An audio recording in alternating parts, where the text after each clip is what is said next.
Hello students, मैं शिवानी गुप्ता, सहायक अध्यापिका गणित विज्ञान, राजकीय बालिका inter college Hoshiarpur, sector 51 Noida.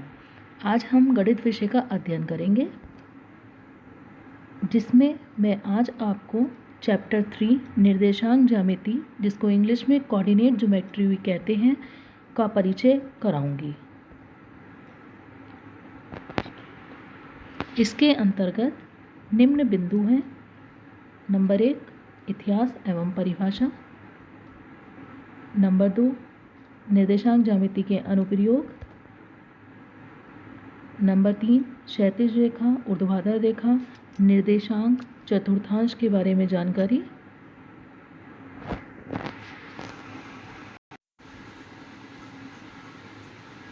Number 4 है निर्देशांक ज्यामिति के कुछ महत्वपूर्ण बिंदु। नंबर 5, निर्देशांक ज्यामिति पर आधारित प्रश्न एवं उनके हल। बच्चों, सबसे पहले हम निर्देशांक ज्यामिति के इतिहास एवं परिभाषा को समझेंगे। 17वीं शताब्दी के मध्य में फ्रांसीसी गणितज्ञ रेने दकार्ते ने ज्यामिति में बीजगणित का प्रयोग करके इसे बहुत शक्तिशाली बना दिया। रेने दकार्ते का पिक्चर बच्चों आप इसमें देख रहे होंगे। ये एक फ्रांसीसी गणितज्ञ थे जिन्होंने ज्यामिति में बीजगणित का प्रयोग किया और इसको शक्तिशाली बना दिया। रेने दकार्ते प्रातःकाल के समय बिस्तर पर लेटे हुए थे और बिस्तर पर लेटे लेटे ये चिंतन कर रहे थे। इन्होंने ये चिंतन किया कि एक तल में एक बिंदु की स्थिति का निर्धारण करने से संबंधित समस्याओं को हम कैसे हल कर सकते हैं। इन्होंने उसका हल ढूंढा। एक तल की एक बिंदु की स्थिति का निर्धारण करने में प्रयुक्त पद्धति को रेने दकार्ते के सम्मान में कार्तीय पद्धति के नाम से भी जाना जाता है। उसने पहले दो काटती हुई रेखाएं ली, जिन्हें इन्होंने नाम दिया अक्ष। इनका इतिहास आपको स्क्रीन पर दिखाई दे रहा होगा।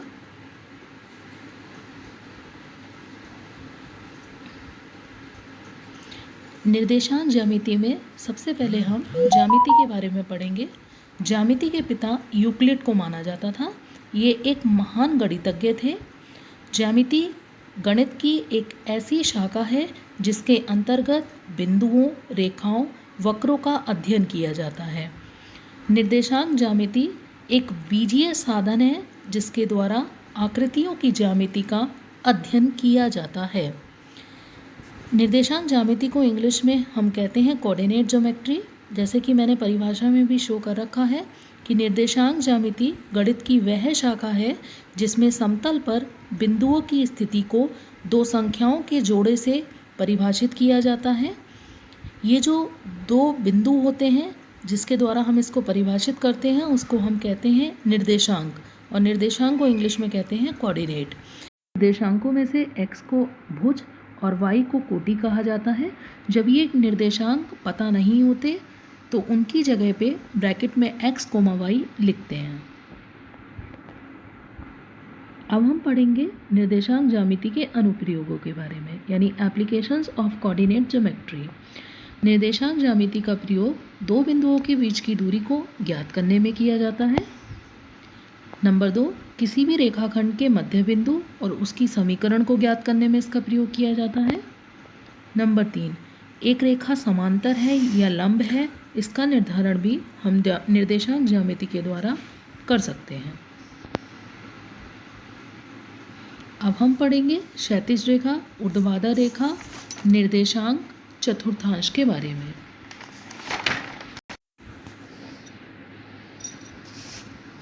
इस चित्र के माध्यम से हम क्षैतिज रेखा, ऊर्ध्वाधर रेखा, चतुर्थांशों, निर्देशांकों, निर्देशांक अक्ष के बारे में जानकारी प्राप्त कर सकते हैं। बच्चों, जैसे कि आपको स्क्रीन पर दिखाई दे रहा होगा, आपको एक हॉरिजॉन्टल लाइन नज़र आ रही है जिसको मैंने नाम दिया है एक्स अक्ष और ब्रैकेट में लिखा है क्षैतिज रेखा। इसे हम कहते हैं क्षैतिज रेखा। फिर एक ऊर्ध्वाधर रेखा नज़र आ रही होगी जो कि y और y' है, जिसमें नीचे की तरफ मैंने y' अक्ष के बीच ब्रैकेट में दे रखा है ऊर्ध्वाधर रेखा। इसको हम कहते हैं वर्टिकल लाइन और या y अक्ष। इसमें जो x अक्ष है उसमें दो साइड हैं आपकी, एक लेफ़्ट साइड और एक राइट साइड। राइट साइड में जितनी भी संख्याएं लिखी हैं वो सारी प्लस में लिखी हैं, लेफ्ट साइड में जितनी भी संख्याएं लिखी गई हैं वो सब माइनस में लिखी गई हैं। ऐसे ही वाई अक्ष पे जो ऊपर की तरफ संख्याएं हैं वो सारी प्लस में हैं, जो नीचे की तरफ संख्याएं हैं वो सारी माइनस में हैं। जहाँ पर एक्स अक्ष और वाई अक्ष एक दूसरे को काट रहे हैं उसके बीच वाले बिंदु को मैंने नाम दिया है ओ, जिसे हम कहते हैं मूल बिंदु, और इसको इंग्लिश में हम कहते हैं ओरिजिन, जिसकी वजह से इसको ओ नाम दिया है। और जो मूल बिंदु के निर्देशांक होते हैं हमेशा याद रखना वो 0,0 होते हैं, क्योंकि एक्स अक्ष पर भी उनकी वैल्यू 0 होती है और वाई अक्ष पर भी उनकी वैल्यू 0 होती है। जब हमने एक्स अक्ष और वाई अक्ष को बनाया तो हमारे पास 4 चतुर्थांश बने, जिसमें से पहले को मैंने नाम दिया प्रथम चतुर्थांश, जो कि एक्स अक्ष और वाई अक्ष के बीच में है। इसमें एक्स का मान भी प्लस होता है और वाई का मान भी प्लस होता है, तभी मैंने यहाँ पर निर्देशांक दे रखे हैं प्लस कोमा प्लस। इसके बाद दूसरा हम चलते हैं, प्रथम चतुर्थांश के साइड में लेफ्ट साइड में मैंने दिखा रखा है द्वितीय चतुर्थांश, ग्रीन कलर से उसको हाईलाइट कर रखा है। इसमें निशान जो होते हैं वो होते हैं माइनस कोमा प्लस, यानी एक्स का निशान माइनस और वाई का निशान प्लस। और बच्चों आप देख भी रहे होंगे, इसको रटने की बिल्कुल भी आवश्यकता नहीं है, आप खुद देख रहे होंगे स्क्रीन में मैंने आपको जो चित्र दिखा रखा है। इसमें आपका द्वितीय चतुर्थांश में मैंने ले रखा है एक्स डैश वाई। अब एक्स डैश में देखो सारी की सारी संख्याएं माइनस है तो निशान आया माइनस, वाई अक्ष पे देखो सारी की सारी संख्याएं प्लस है तो निशान आया वाई के साथ प्लस। इसके बाद नीचे हम चलते हैं तृतीय चतुर्थांश में, जिसमें हमने एक्स डैश और वाई डैश के बीच में जो हमने लिया है। इसमें देखो एक्स डैश वाली भी सारी संख्याएं माइनस है और नीचे वाई डैश वाली भी संख्याएं माइनस है, तो ब्रैकेट में मैंने क्या लिखा है माइनस कोमा माइनस, यानी एक्स भी यहाँ माइनस होगा और वाई भी आपका माइनस होगा। उसके बाद अगला तृतीय चतुर्थांश के राइट साइड में मैंने दिखा रखा है चतुर्थ चतुर्थांश, जो कि एक्स अक्ष और वाई डैश अक्ष के बीच में है। इसमें आपका जो एक्स अक्ष है वो प्लस है और वाई अक्ष जो है वो माइनस है, तभी मैंने ब्रैकेट में लिख रखा है प्लस कोमा माइनस, यानी एक्स प्लस और वाई माइनस। यहाँ पर जो आपकी क्षैतिज रेखा है और जो ऊर्ध्वाधर रेखा है उसको हम निर्देशांक अक्ष भी कहते हैं, जिसको मैंने चित्र में दिखा रखा है। इंग्लिश में इसको हम कहते हैं कोऑर्डिनेट एक्सिस।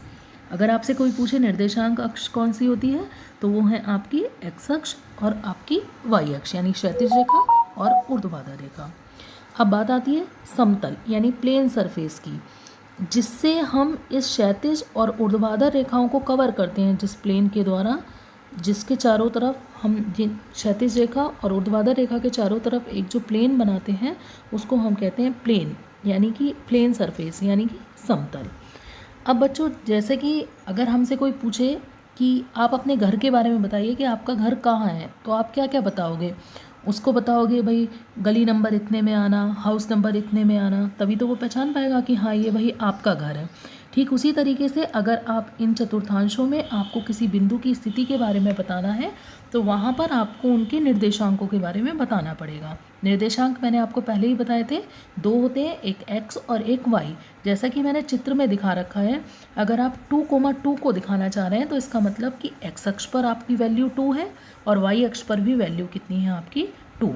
मैंने चित्र में इन दोनों को दिखा रखा है।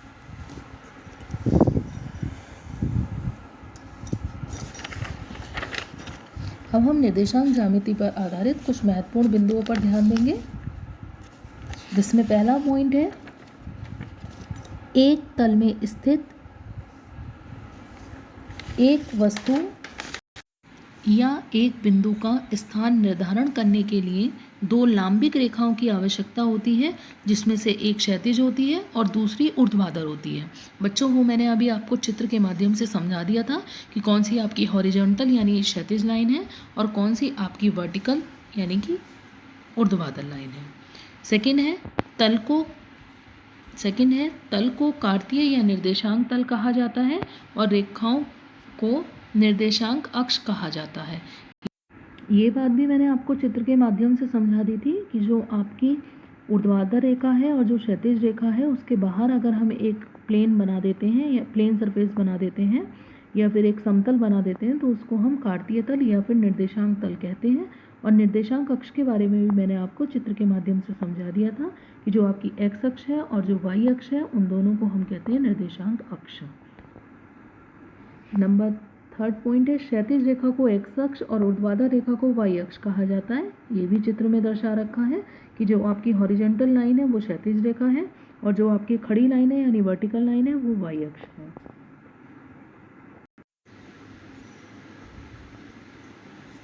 फोर्थ पॉइंट है जहाँ पर एक्स अक्ष और वाई अक्ष एक दूसरे को काटते हैं उसको हम कहते हैं मूल बिंदु और उसको इंग्लिश में कहते हैं ओरिजिन, जिसकी वजह से उसको ओ से प्रदर्शित करते हैं और उसके जो निर्देशांक होते हैं वो 0,0 होते हैं।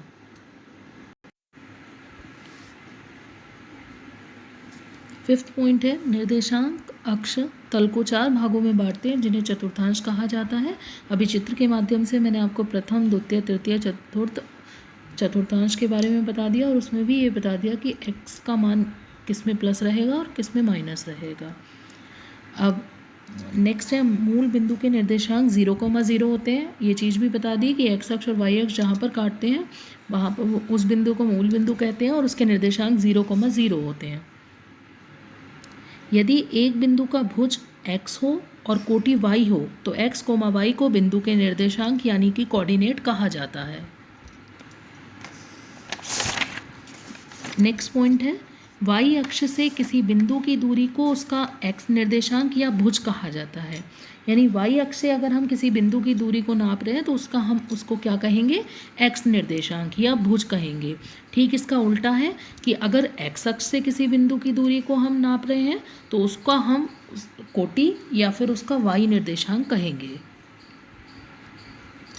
x अक्ष पर एक बिंदु के निर्देशांक x, 0 के रूप में होते हैं। क्यों? क्योंकि उस पर y का मान जो होता है वो 0 होता है। और y अक्ष पर बिंदु के निर्देशांक पूछे जाए तो यानी x का मान 0 होता है और y का मान जो भी होगा वो उसमें लिखा जाएगा। बिंदु x का निर्देशांक जो होता है वो क्या होता है, बिंदु की y अक्ष से दूरी। बिंदु y का निर्देशांक क्या होता है, बिंदु की x अक्ष से दूरी। अब हम निर्देशांक ज्यामिति पर आधारित कुछ प्रश्न एवं उनके हलों पर ध्यान देंगे। इसमें पहला प्रश्न आ रहा है कि दी गई आकृति को देखकर निम्नलिखित कथनों को पूरा कीजिए। आपके सामने एक चित्र नज़र आ रहा है। इसके बाद आपसे पूछा है कि इसको देखकर आपको आंसर देने हैं।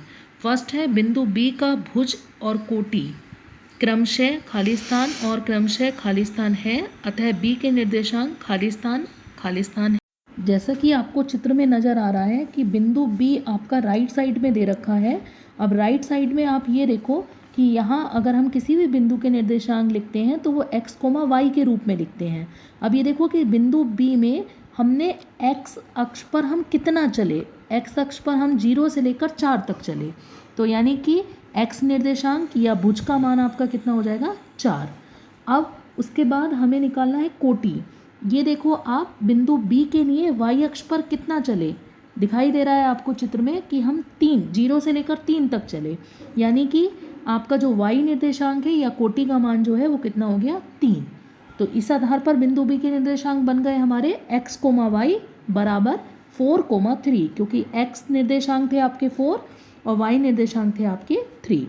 अब सेकंड पॉइंट पर हम चलते हैं। बिंदु M के x निर्देशांक और y निर्देशांक क्रमशः खाली स्थान और खाली स्थान है, अतः M के निर्देशांक ब्रैकेट में खाली स्थान खाली स्थान है। अब चित्र में देखो बिंदु M आपको लेफ्ट साइड में नज़र आ रहा है। बिंदु M के लिए हम x अक्ष पर कितना चले, 0 से लेकर -3, यानी x निर्देशांक या भुज का मान आपका कितना हो गया, -3। बिंदु M के लिए हम y अक्ष पर कितना चले, 0 से लेकर 4 तक, यानी कि y निर्देशांक या कोटि का मान आपका कितना हो गया, 4। तो बिंदु M के निर्देशांक क्या हो जाएंगे, x, y तो होता है बराबर x का मान कितना है, -3 और y के निर्देशांक कितने हैं, 4, यानी बिंदु M के निर्देशांक हो गए -3, 4। थर्ड पॉइंट में उसने कहा है बिंदु S के निर्देशांक ब्रैकेट में खाली स्थान ब्रैकेट बंद है। तो अब आप देखिए बिंदु S आपको राइट साइड में नीचे की तरफ नज़र आ रहा है। उसमें ये देखिए कि आप x अक्ष पर कितना चले, यानी x निर्देशांक कितने हैं, 0 से लेकर 3 तक चले, तो x निर्देशांक हो गए आपके 3, तो x की जगह आ गया 3। y अक्ष पर आप कितना चले, 0 से लेकर -4 तक, तो यानी y निर्देशांक कितना हो गया -4। तो बिंदु S के निर्देशांक कितने हो गए 3, -4। अब हम क्वेश्चन नंबर 2 की तरफ चलते हैं। क्वेश्चन नंबर 2 में दे रखा है आकृति में अक्षों पर अंकित बिंदुओं के निर्देशांक लिखिए। आपको जैसे कि चित्र से स्पष्ट हो रहा है कि आपको बिंदु नजर आ रहे हैं ABCDE। आपको इन बिंदुओं के निर्देशांक देखने हैं। तो सबसे पहले हम बिंदु A के निर्देशांक की तरफ चलते हैं। निर्देशांक क्या होते हैं x, y के रूप में होते हैं। अब ये देखो कि बिंदु A के लिए हम x अक्ष पे कितना चले 0 से लेकर 4 तक, तो यानी x निर्देशांक आपका कितना हो गया 4। अब y निकालेंगे बिंदु A के लिए। अब देखो बिंदु A के लिए हम y पर कुछ चले ही नहीं हैं, तो इसका मतलब y निर्देशांक कितना हो गया 0, यानी बिंदु A के निर्देशांक हो गए 4, 0। अब बिंदु B के लिए चलते हैं। जब हम बिंदु B की तरफ चलते हैं तो वहाँ पर हमें नज़र आ रहा है कि x अक्ष पर तो ये बिल्कुल भी नहीं चला, तो यानी x निर्देशांक होगा 0, और y अक्ष पर कितना चला है 3 तक चला है, तो यानी y निर्देशांक कितने हो गए 3, जिसकी वजह से बिंदु B के निर्देशांक हो गए 0, 3। अब बिंदु C की तरफ चलते हैं। बिंदु C में भी हमें नज़र आ रहा है कि ये केवल x अक्ष पर ही चला है, यानी x निर्देशांक कितने हो गए -5। y पे ये चला ही नहीं है, तो y निर्देशांक कितने हो गए 0, जिसकी वजह से बिंदु C के निर्देशांक हो गए -5, 0। अब बिंदु D के लिए हम देखते हैं कि बिंदु D के लिए x अक्ष पर ये कुछ नहीं चला है, तो यानी x निर्देशांक हमारे कितने हो गए 0। y अक्ष पर कितना चला है -4, तो y निर्देशांक हो गए -4, जिसके कारण बिंदु D के निर्देशांक हो गए 0, -4। अब बिंदु E की तरफ चलते हैं। बिंदु E में हमें दिखाई दे रहा है चित्र में कि ये केवल x अक्ष पर चला है, तो x निर्देशांक कितने हो गए 1, तो और y पर ये बिल्कुल भी नहीं चला है, तो y निर्देशांक कितने हो गए 0। अतः हम कह सकते हैं कि बिंदु E के निर्देशांक बराबर 1, 0।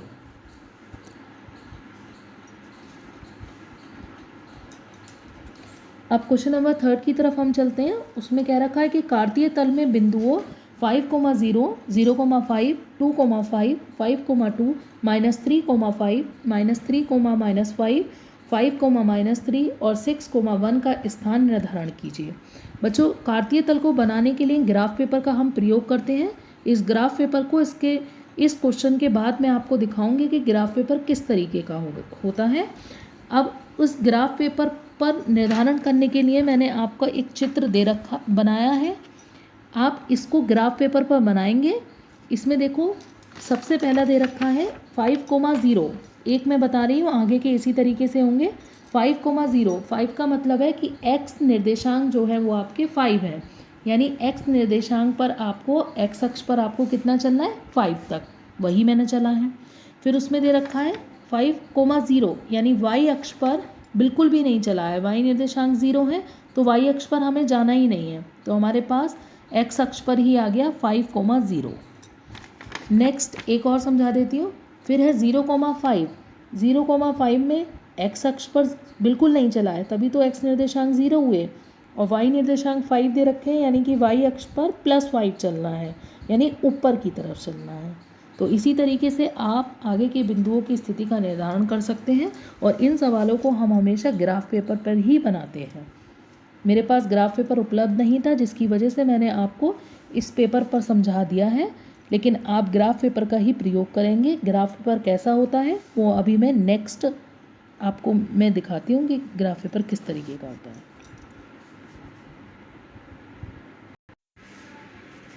बच्चों, ये होता है ग्राफ पेपर। निर्देशांक ज्यामिति में अगर किसी भी बिंदु की स्थिति का निर्धारण करना है तो आप ग्राफ पेपर की सहायता से ही निर्धारित कर सकते हैं उस बिंदु की स्थिति को। धन्यवाद।